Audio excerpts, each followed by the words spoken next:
Hi everybody, we're here at the Count Basie Teen and College Film Fest in Red Bank, New Jersey.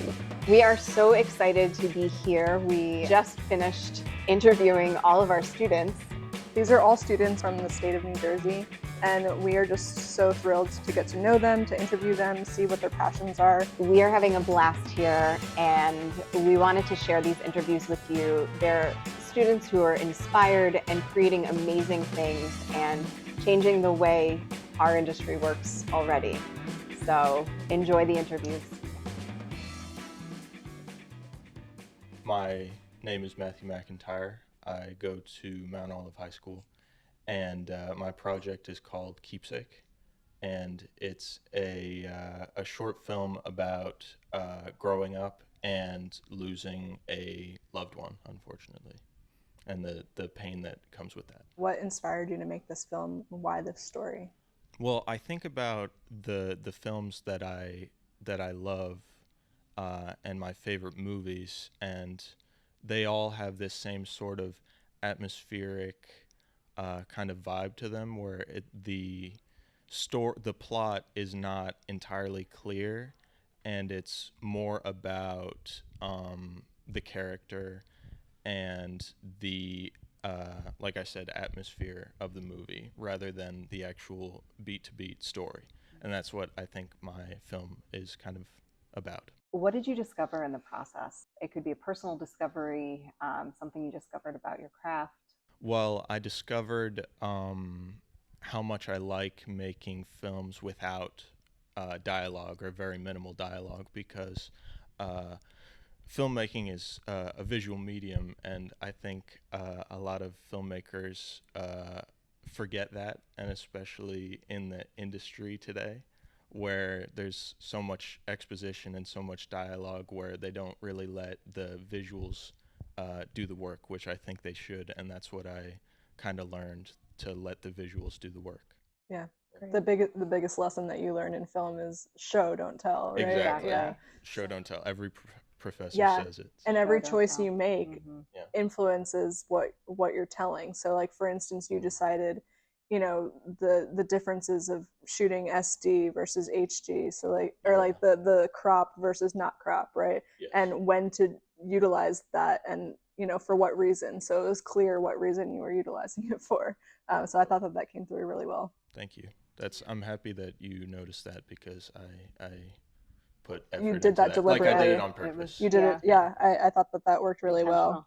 And yeah, that you captured like the lock of the eyes. Like when you're in high school or middle school, you lock eyes with someone, and you're just like, but you're so embarrassed to even speak or say anything. I think that was a great moment for me. Yeah, for sure. As far as any obstacles that came up while filming or while developing this project? Like the biggest struggle you might have had to overcome. Yeah, I would say a boring answer, but I think it's getting actors available and the just logistics. Scheduling. It's really awful. Scheduling is the most difficult part of the process, I see. Herding kittens. Yeah, exactly. So many moving parts, so many moving pieces. Totally. People's schedules are You're crazy. available here, but not here. They're available there, not here. Yeah.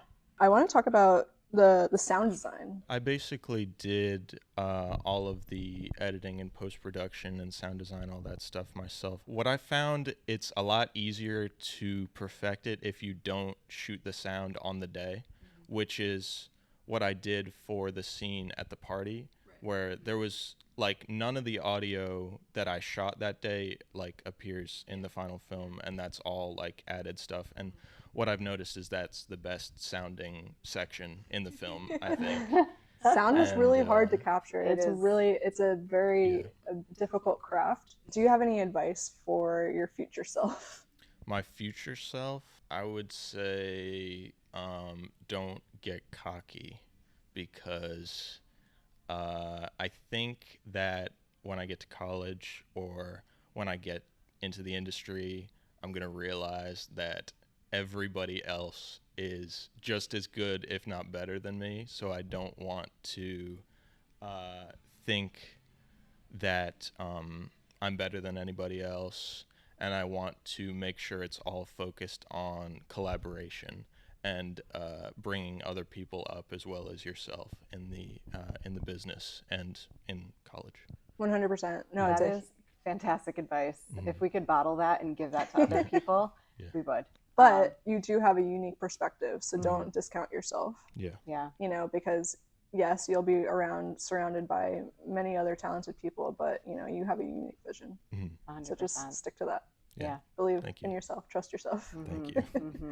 Make good friends, definitely. make good teams. Keep those people close too. What inspires you? What directors inspire you? What films inspire you? Well, my favorite films right now that I make films inspired by are A Brighter Summer Day is one that's directed by Edward Yang. He's a Taiwanese director. He's really, really talented, and like I was saying, the atmosphere is basically the entire movie, and it's where the characters are like so, like the setting is almost its own character because it plays such a major role in the story.